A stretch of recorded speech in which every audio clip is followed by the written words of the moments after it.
यह कहानी एक ऐसे इंसान की जिसने अपना सारा जीवन समाज की भलाई में लगा दिया। यह कहानी किसी एक के लिए नहीं बल्कि हर उस इंसान के लिए, चाहे वो बच्चा हो या फिर एक एंटरप्रेन्योर, बिजनेसमैन, कोई भी हो। ये कहानी हर किसी के लिए है। इतनी मेहनत करने के बाद भी रिजल्ट्स अच्छे नहीं आते। अगर आपके साथ भी यह प्रॉब्लम, तो ये वीडियो आपके लिए सोल्यूशन। हार्डवर्क करने के बाद भी आप जो चाहते हैं वैसे रिजल्ट्स नहीं आते, उससे पहले इस वीडियो को जरूर सुने। एक बार नदी पार करने के लिए स्वामी विवेकानंद जी नदी किनारे खड़े थे।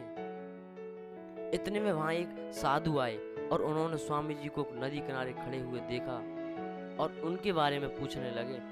तो स्वामी जी ने बताया कि मैं नाव का इंतजार कर रहा हूँ। तो वे साधु बोले, आपकी संसार में इतनी प्रसिद्धि है, हर कोई आपके नाम से परिचित है, सभी आपका सम्मान करते हैं, आपको ज्ञानी कहते हैं, और आप नदी नहीं पार कर सकते।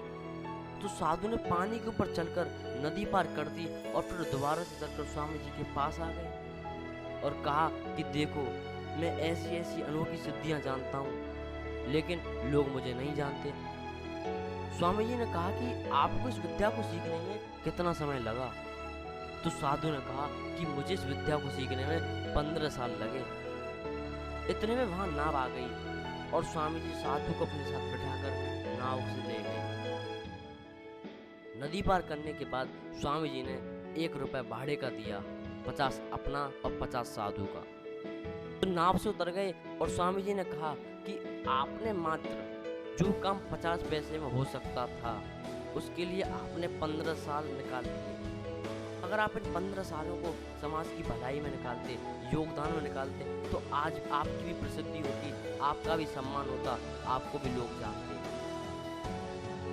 कहीं ऐसा हमारे साथ और आपके साथ तो नहीं कि हम भी 15 साल ऐसे निकालते हैं, यानी 25% लाइफ का 25% टाइम ऐसे ही निकाल दिया जाए। कहीं हम और आप ऐसी गलती तो नहीं कर रहे कि जो काम हमारे लिए नहीं है फिर भी हम उसी काम को कर रहे हैं। स्वामी विवेकानंद जी की इस कहानी से हमें सीखना चाहिए कि कहीं ऐसा तो नहीं कि हम भी अपना टाइम और एनर्जी दोनों उस काम में लगा रहे हों जिसका कोई मतलब ही ना हो।